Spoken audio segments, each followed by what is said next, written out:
Imagine being in a position of power. You command attention, respect, and influence over others.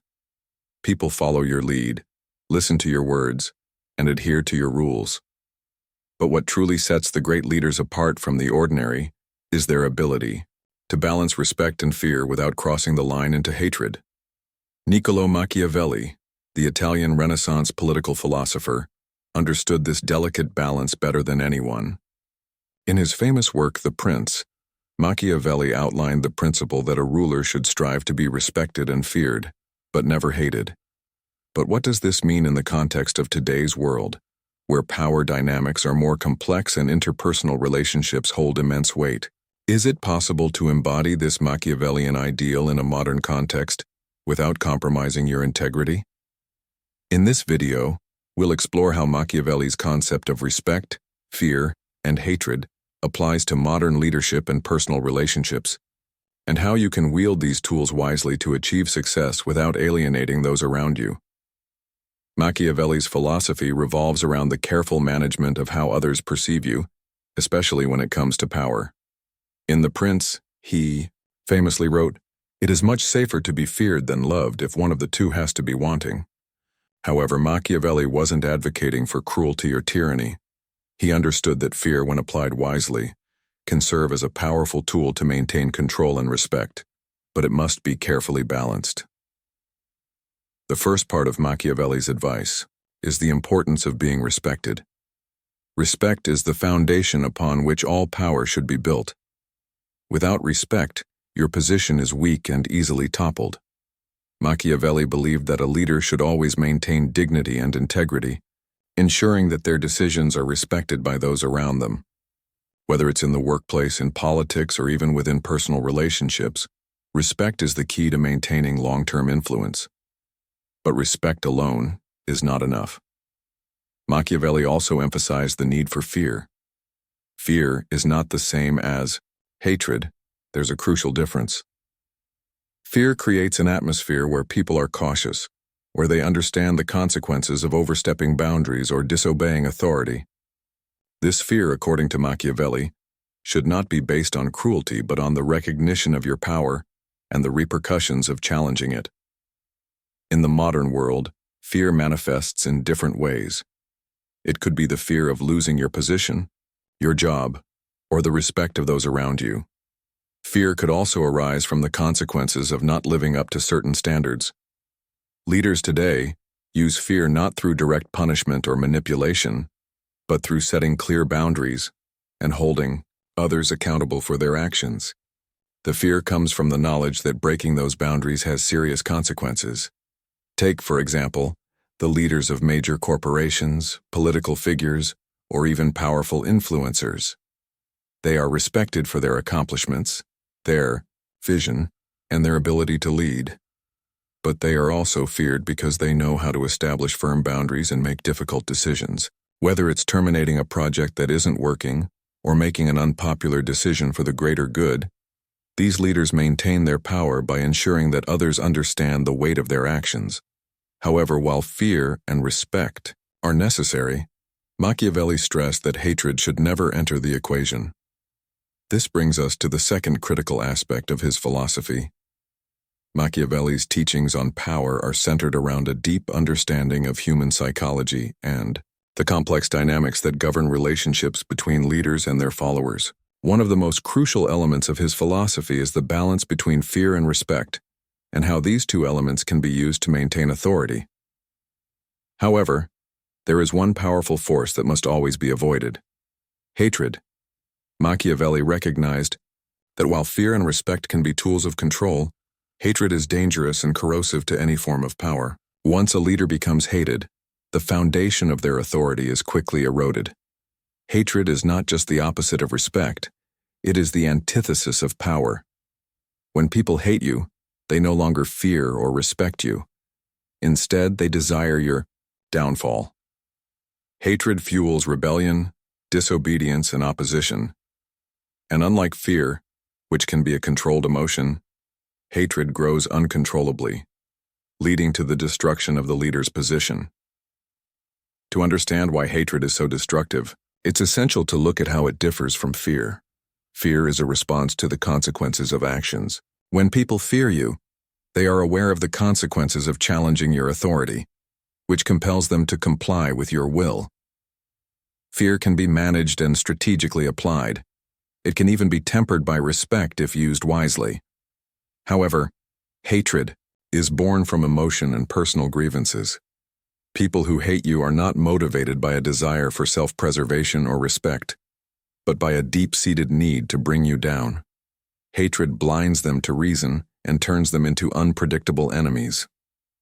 A political context: once a ruler becomes hated, they lose the loyalty of their people. Loyalty is the bedrock of power. The moment people begin to hate you, they stop following you out of respect or fear. Instead, they actively seek to rebel against you.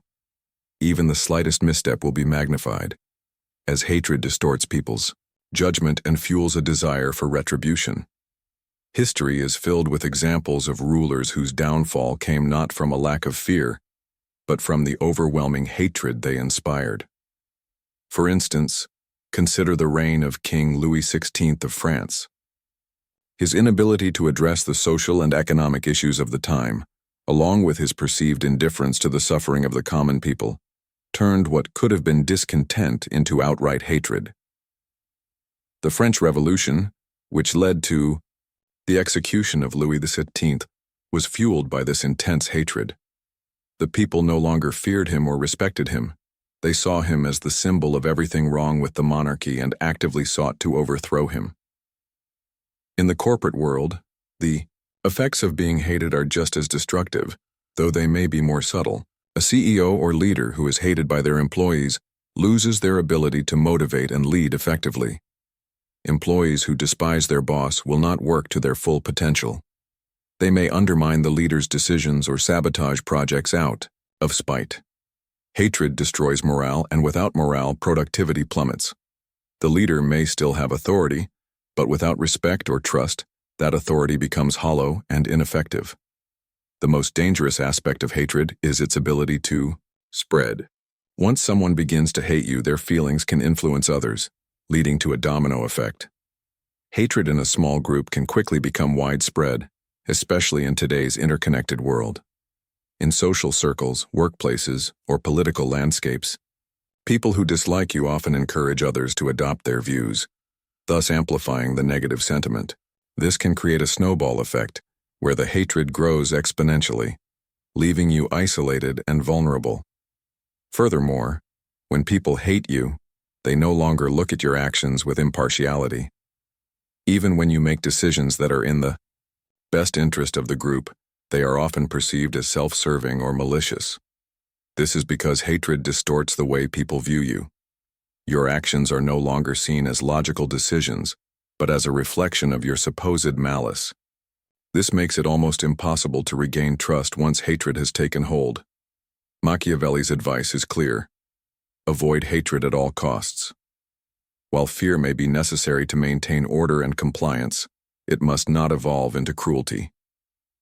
Once cruelty sets in, it shifts from fear to hatred.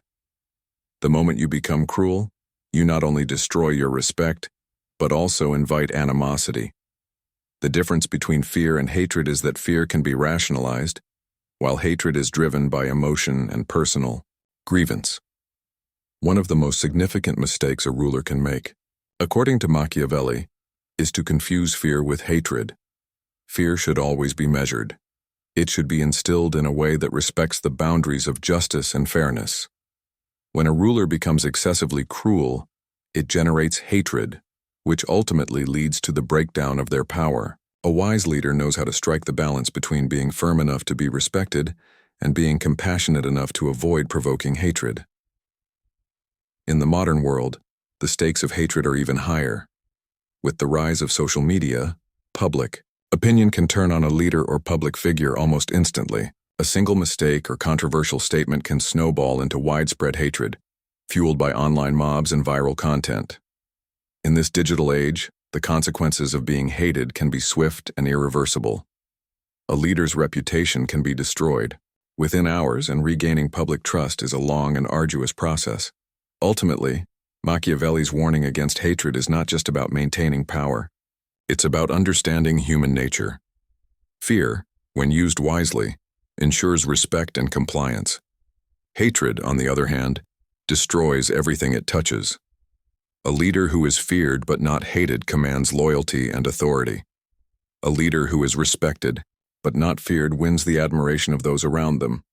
But a leader who is hated becomes a target, and their power is at constant risk. In the end, Machiavelli's advice can be summarized as follows. Do what you must to maintain respect and fear, but never let it slide into hatred. Hatred is the most corrosive emotion in human relationships, and once it takes hold, it is nearly impossible to escape. The key to lasting power lies in understanding and managing emotions, yours and others. The balance between fear and respect is delicate, but if you can master it, you will hold on to power for as long as you wish. Machiavelli's insights into the nature of fear, respect, and hatred offer invaluable lessons for leadership in any field. By understanding the destructive potential of hatred and ensuring that it never takes root, leaders can maintain their authority and influence. If you found these insights helpful, leave a like, comment your thoughts on Machiavelli's perspective, and subscribe for more deep dives into power and leadership.